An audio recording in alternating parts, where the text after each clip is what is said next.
नमस्कार, मैं दीपक कुमार आप सभी का स्वागत करता हूं दाता डायलॉग में।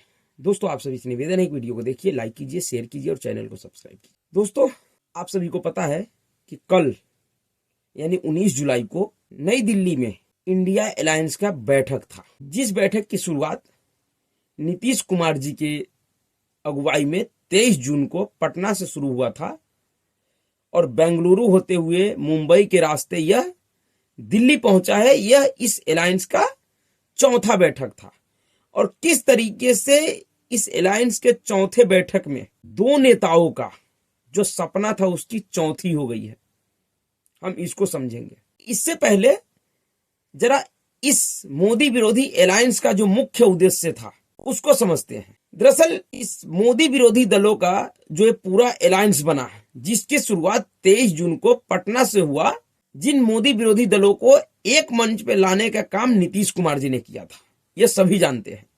नीतीश कुमार जी वो एकमात्र ऐसे नेता थे जिनके कहने पे इनमें से अधिकतर मोदी विरोधी दल, ऐसे तो बहुत सारे ऐसे हैं जो पहले से ही कांग्रेस और यूपीए के साथी हैं, लेकिन जो ना थे उसको भी नीतीश कुमार ने इस गठबंधन में, इस अलायंस में शामिल करने का प्रयास किया और जिसमें वह सफल रहे। इस पूरे गठबंधन का उद्देश्य था कि किसी भी तरीके से 2024 में नरेंद्र मोदी को हराना है, किसी भी तरीके से 2024 में भारतीय जनता पार्टी को सत्ता से हटाना है। उस बैठक में, 23 जून की बैठक में, यह उम्मीद जताया जा रहा था कि इस गठबंधन का जो पूरा प्रारूप होगा, जो योजना होगा, वो पूरी तरह से उसी बैठक में क्लियर हो जाएगा और इस बैठक का एक संयोजक भी उसी में चुना जाएगा। लेकिन पटना में जो बैठक हुआ उस बैठक में कुछ भी नहीं हुआ। सिर्फ इतना हुआ कि ये सभी मोदी विरोधी दल एक स्वर में कहे कि हम सब लोग एक साथ चुनाव लड़ेंगे भाजपा के खिलाफ। इससे ज्यादा उसमें कुछ भी नहीं हुआ। उसके बाद बेंगलुरु में 18 जुलाई को बैठक हुई, उसमें भी यही कयास लगाया जा रहा था कि इस बैठक में चर्चा हो जाएगा सीटों के ऊपर, कन्वेनर कौन होगा, संयोजक कौन होगा, प्रधानमंत्री पद का उम्मीदवार कौन होगा, कौन कितने सीटों पे चुनाव लड़ेंगे, इन सारी चीजों का कयास लगाया जा रहा था। लेकिन 18 जुलाई का जो बैठक था बेंगलुरु में, उसमें भी कुछ भी नहीं हुआ। उसमें सिर्फ इतना हुआ कि इस पूरे अलायंस का एक नाम निकल कर आया, इंडिया अलायंस, जिस पर भी इन दलों के बीच में असहमति थी, नाराजगी थी, जो साफ देखने को मिला कि बेंगलुरु के मीटिंग से नीतीश कुमार और लालू यादव तमतमा के भाग आए थे। प्रेस कॉन्फ्रेंस बिना अटेंड किए अखिलेश यादव भाग आए थे। उसके बाद यह बैठक मुंबई में हुआ 31 अगस्त को। मुंबई की बैठक में भी यह कयास लगाया जा रहा था कि इसमें सारे चीज फाइनल हो जाएंगे, सीटों से लेकर कन्वेनर हो, संयोजक के पद या पीएम कैंडिडेट, इन सभी चीजों पे बात हो जाएगा। और इस पूरे अलायंस में जो महत्वपूर्ण मुद्दा है, जिन मुद्दों पे इनके अंदर विवाद हो सकता है, वो यही 3 मुद्दा है कि संयोजक कौन होगा, प्रधानमंत्री पद का उम्मीदवार कौन होगा, चेहरा कौन होगा नरेंद्र मोदी के सामने, और सीटों की बंटवारा कैसे होगा। और यह 3 मुद्दा ही इस अलायंस का सबसे प्रमुख मुद्दा है। लेकिन पिछले 3 बैठकों में इनमें से किसी भी एक भी मुद्दे का हल ये लोग नहीं निकाल पाए। और मुंबई वाली बैठक जो हुआ उसमें सिर्फ इतना डेवलपमेंट हुआ कि उसमें एक समिति बनाया गया, जिन समिति ने सबसे पहला काम यह किया इस इंडिया अलायंस के गठबंधन ने कि इस देश के 14 वरिष्ठ पत्रकारों का हिट लिस्ट जारी कर दिया। जी हाँ, उसके बाद उसके अलावा उस बैठक में कुछ भी काम नहीं हुआ। वो सारे सवाल वैसे ही थे जैसे पहले से थे। और जो कल बैठक हुई है 19 जुलाई को दिल्ली में, उस बैठक में जो काम हुआ है, उस काम ने कांग्रेस पार्टी की राजमाता सोनिया गांधी और इस गठबंधन का जन्मदाता नीतीश कुमार जी, इन दोनों ही लोगों के सपने को चौथे करवा दिया। ये लोग जो सपना देख रहे थे उस सपनों का चौथा हो गया इनके चौथे बैठक में। पहले बात करते हैं नीतीश कुमार जी का, क्योंकि इस पूरे गठबंधन का जन्मदाता वही है। नीतीश कुमार जी इस गठबंधन को सिर्फ इसलिए बनाया था, इसके पीछे का उनका जो एकमात्र उद्देश्य था यह था कि हो सकता है कि 2024 में मोदी विरोधी दलों का जो मैं गठबंधन बनाऊंगा, यह गठबंधन मुझे प्रधानमंत्री पद का उम्मीदवार घोषित कर देगा। यह पूरी तरीके से इस बात का भरोसा था नीतीश कुमार को। नीतीश कुमार को बिल्कुल भी इस बात का शंका नहीं था कि इस इंडी अलायंस को, इस मोदी विरोधी दलों को एक मंच पे लाने के बाद उसके साथ ही बड़ा खेल हो जाएगा। नीतीश कुमार जी को यह भरोसा पहले मिला था, यह आश्वासन मिला था कि 2024 के चुनाव में आपको प्रधानमंत्री पद का उम्मीदवार बनाया जा सकता है या बना दिया जाएगा। ऐसा भी कहा गया हो कि बना दिया जाएगा अगर आप ये तमाम मोदी विरोधी दलों को एक प्लेटफॉर्म पे ले आते हैं तो। क्योंकि नीतीश कुमार जी का जो प्रधानमंत्री बनने का जो इच्छा है वो बहुत पुरानी है, उनका वो इच्छा खत्म नहीं हो रहा है और उसी अपने पुराने इच्छा के जाल में फंसकर उन्होंने आत्मघाती फैसला किया और एनडीए से अलग होकर जिस गठबंधन में उनको हर एक तरह का सम्मान मिल रहा था उस प्रतिष्ठा को गंवाकर वो इस महागठबंधन में शामिल हुआ। और कल जो फैसला हुआ है इसमें नीतीश कुमार जी को उम्मीद था और लालू यादव को भी उम्मीद था कि अगर प्रधानमंत्री पद का उम्मीदवार नहीं घोषित किया जाएगा नीतीश कुमार को तो कम से कम कन्वेनर यानी संयोजक जरूर बना दिया जाएगा।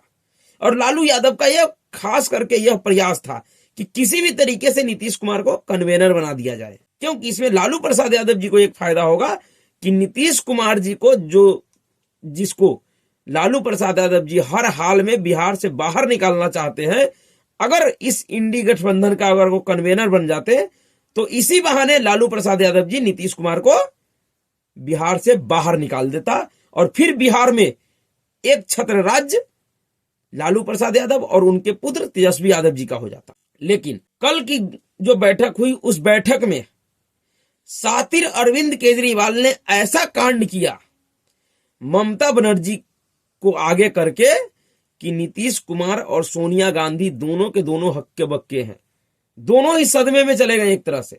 अरविंद केजरीवाल जी ने, जो कि इस बैठक से एक दिन पहले पर्सनली 1-to-1 दो लोगों से मिला था, जिसमें से एक ममता बनर्जी और एक तमिलनाडु के सीएम एमके स्टालिन, इन दोनों लोगों के साथ उनका पर्सनल बैठक हुआ था। और उस बैठक का नतीजा यह हुआ कि कल की इंडी अलायंस के बैठक में अरविंद केजरीवाल जी ने ममता बनर्जी के मुंह से या उनके हाथों यह प्रस्ताव रखवा दिया कि इस पूरे इंडी अलायंस का जो संयोजक है, जो कन्वेनर का पद है, वह मल्लिकार्जुन खड़गे जी को दे दिया जाए। और सिर्फ कन्वेनर ही नहीं, उन्होंने कहा कि इंडी अलायंस के तरफ से पीएम पद का चेहरा भी मल्लिकार्जुन खड़गे जी से कोई भी अच्छा नहीं हो सकता, मल्लिकार्जुन खड़गे जी से बेहतर और कोई चेहरा नहीं हो सकता है। ममता बनर्जी के इन दोनों ही प्रस्ताव को अरविंद केजरीवाल और एमके स्टालिन ने स्वीकृति दे दी और अब यह एक महत्वपूर्ण चर्चा का विषय बन गया है। और अब ये इतना महत्वपूर्ण चर्चा बन गया है कि नीतीश कुमार का तो भविष्य खत्म हो गया तो हो ही गया, सोनिया गांधी जी का जो एक सपना था, जिसके जरिए उनको ऐसा लग रहा था कि 2024 में उनका बेटा प्रधानमंत्री बन सकता है उनके जीते जी, उसके ऊपर सबसे बड़ा ग्रहण लग गया। उनके उस सपने की चौथी हो गई। एक तरफ नीतीश कुमार जी का पत्ता बिल्कुल कट गया, अब तो बिल्कुल अस्पष्ट हो गया कि ना तो नीतीश कुमार कन्वेनर बनेगा और ना ही प्रधानमंत्री पद का उम्मीदवार, यह तो स्पष्ट हो गया। इसके साथ ही यह भी स्पष्ट हो गया कि राहुल गांधी भी प्रधानमंत्री पद का उम्मीदवार नहीं बनेगा, उनका नेतृत्व कोई स्वीकार नहीं करने जा रहा है। खास करके ममता बनर्जी, अरविंद केजरीवाल और एमके स्टालिन, ये तीन लोग ऐसे हैं जो राहुल गांधी का नेतृत्व स्वीकार नहीं करेगा। इस घोषणा से बेशक इस पे कुछ हो या ना हो सकता है इसमें बाद में बदलाव हो सकता है, लेकिन इस घोषणा ने इतनी हवा तो जरूर दे दी राजनीतिक गलियारों में कि राहुल गांधी का नेतृत्व किसी को स्वीकार्य नहीं है। और मैंने पहले भी कहा था कि इस इंडी अलायंस में जितने भी दल शामिल है, इनमें से चाहे हर एक दल स्वीकार कर ले राहुल गांधी का नेतृत्व, एक ऐसा दल और ऐसा नेता है जो किसी भी कीमत पे राहुल गांधी का नेतृत्व स्वीकार नहीं करेगी, और वह है ममता बनर्जी।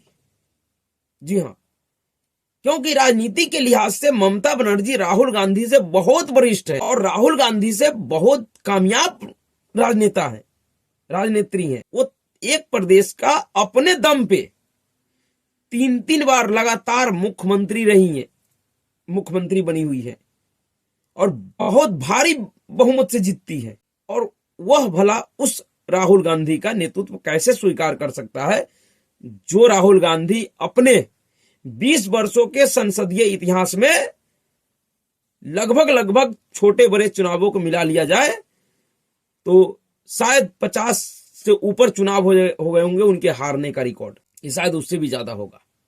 और नीतीश कुमार जी के ऊपर इसलिए भरोसा नहीं है किसी को कि नीतीश कुमार जी का जो छवि बिहार में बना है पलटू राम का, उस छवि की वजह से नीतीश कुमार पे कोई भरोसा नहीं कर रहा। नीतीश कुमार को तो ऐसे भी पहले से ही पता था कि उसको कुछ भी नहीं मिलने वाला है, लेकिन जो प्रधानमंत्री पद का सनक था उनके दिमाग पे, शायद अब वह सनक शांत हो सके। लेकिन सबसे बड़ा घाटा तो कांग्रेस पार्टी का हुआ, क्योंकि जैसे ही मल्लिकार्जुन खड़गे का नाम प्रस्तावित हुआ है, पूरी कांग्रेस और कांग्रेस के राजमाता सोनिया गांधी जी को सांप सूंघ गया। उनको समझ में नहीं आ रहा है कि अब इस नाम का विरोध करे तो कैसे करे, और यही अरविंद केजरीवाल का सातिर खेल है। अरविंद केजरीवाल ने कांग्रेस पार्टी के ही राष्ट्रीय अध्यक्ष का नाम प्रस्तावित करवा के, मीडिया में चर्चा करवा के अब ऐसा माहौल बना दिया है देश में कि कांग्रेस पार्टी चाह कर भी मल्लिकार्जुन खड़गे को नकार नहीं सकती है, और अगर नकारती है तो इस देश में एक माहौल बनेगा कि कांग्रेस पार्टी ने राहुल गांधी को प्रधानमंत्री बनाने के लिए एक दलित और वरिष्ठ राजनेता और अपने ही पार्टी के राष्ट्रीय अध्यक्ष को पीछे कर दिया। जिस नाम के ऊपर सभी विपक्षी दल सहमत थे उस नाम को खारिज कर दिया, क्योंकि कांग्रेस पार्टी नहीं चाहती है कि एक दलित इस देश का प्रधानमंत्री बने। राहुल अरविंद केजरीवाल ने तर्क भी इसके पीछे यही दिया है। ममता बनर्जी ने भी यही कहा है कि अगर मल्लिकार्जुन खड़गे प्रधानमंत्री पद का उम्मीदवार होता है इंडिया अलायंस की तरफ से, तो हमें भारतीय जनता पार्टी के सामने यह कहने में बढ़त मिलेगी कि हमने एक दलित चेहरा प्रधानमंत्री के रूप में इस देश को देने का वादा किया है। दरअसल कांग्रेस पार्टी के लिए एक ऐसी मुसीबत बन गया ये इंडिया अलायंस का चौथा बैठक कि ना तो वो निगलते बन रहा है उनको, ना उगलते बन रहा है। भला वो अपने ही प्रदेश, अपने ही पार्टी अध्यक्ष का विरोध कैसे करेगी, कैसे वो कहेगी कि नहीं, बेशक पार्टी अध्यक्ष मल्लिकार्जुन खड़गे जी हैं लेकिन प्रधानमंत्री राहुल गांधी बनेगा, किस मुंह से कहेगी? और अगर कहेगी तो उसका मैसेज क्या जाएगा? बड़ा ही सातिर चाल चला है ममता बनर्जी और अरविंद केजरीवाल ने। ऐसा फंसाया है कांग्रेस पार्टी को कि इनको दिन में तारे नजर आ रहे हैं। और इस खबर के बाद पूरे सोशल मीडिया में जितने भी कांग्रेस के खैराती हैं, पालतू चाटुकार हैं, सबके ऊपर एक उदासी छाया हुआ है। वो सब भी नहीं समझ पा रहा है कि हम जिस पप्पू को पहले अपना पापा समझते थे, हमको जो भरोसा था कि पप्पू अब पापा बन जाएगा, उसका सपोर्ट कैसे करें। उसका सपोर्ट करने का मतलब है कि अपने ही पार्टी के राष्ट्रीय अध्यक्ष का विरोध करना, जो कि एक दलित चेहरा है, और यह करना ठीक नहीं हो। और गलती से भी अगर इस खबर के बाद अगर कोई ऐसा खबर चल गया कि 2024 में इंडी गठबंधन की तरफ से प्रधानमंत्री पद का चेहरा राहुल गांधी है, तो इसका भारतीय जनता पार्टी पूरे देश में लोकसभा चुनाव में ऐसे हथियार के तौर पर उपयोग करेगा जो पूरे कांग्रेस और कांग्रेस सहित ही पूरी इस इंडिया अलायंस को धरातल में धंसाने के काम करेगी। और इसीलिए मैं कह रहा हूं कि इंडिया अलायंस का ये चौथा बैठक नीतीश कुमार और सोनिया गांधी जी के सपनों की चौथी करवा दिया। नीतीश कुमार जी और उनके पार्टी ने तो पोस्टर भी लगवा दिया था कल ही पटना में, देश का भावी प्रधानमंत्री उम्मीदवार नीतीश कुमार। पता नहीं इन जदयू वाले को हुआ क्या है, बिहार में इनकी हैसियत जमीन पे कुछ भी नहीं है और ये सोच रहे कि इनके नेता प्रधानमंत्री बनने जा रहे हैं।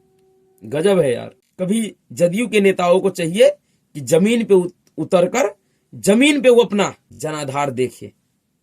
शायद एक बार अगर देख लेंगे या सर्वे वर्वे करा लेंगे तो समझ में आ जाएगा कि इनको प्रधानमंत्री बनने के लिए अभी और कितने साल इंतजार करना पड़ेगा। जिस कांग्रेस पार्टी का अभी भी धरातल पे कैडर है, कार्यकर्ता है, पकड़ है, वह कांग्रेस पार्टी भी हिम्मत नहीं दिखा पा रहा है कि वह अपने नेता को प्रधानमंत्री पद का उम्मीदवार बताए। और ये क्षेत्रीय छत्र जिनकी हैसियत अपने राज्य से बाहर किसी भी राज्य में नहीं है, अभी 5 राज्यों के विधानसभा चुनाव ने इन सभी क्षेत्रीय छत्रपों को इनकी हैसियत दिखाया है। जो अखिलेश यादव कल के मीटिंग में कह रहा था कि उत्तर प्रदेश में 80 में से 80 हम जीतेंगे, एक भी सीट भाजपा को नहीं जीतने देंगे, उस अखिलेश यादव ने मध्य प्रदेश में अपने कई एक उम्मीदवार उतारे थे, एक भी उम्मीदवार का जमानत नहीं बचा पाया, नहीं राजस्थान में, नहीं छत्तीसगढ़ में। जदयू ने भी,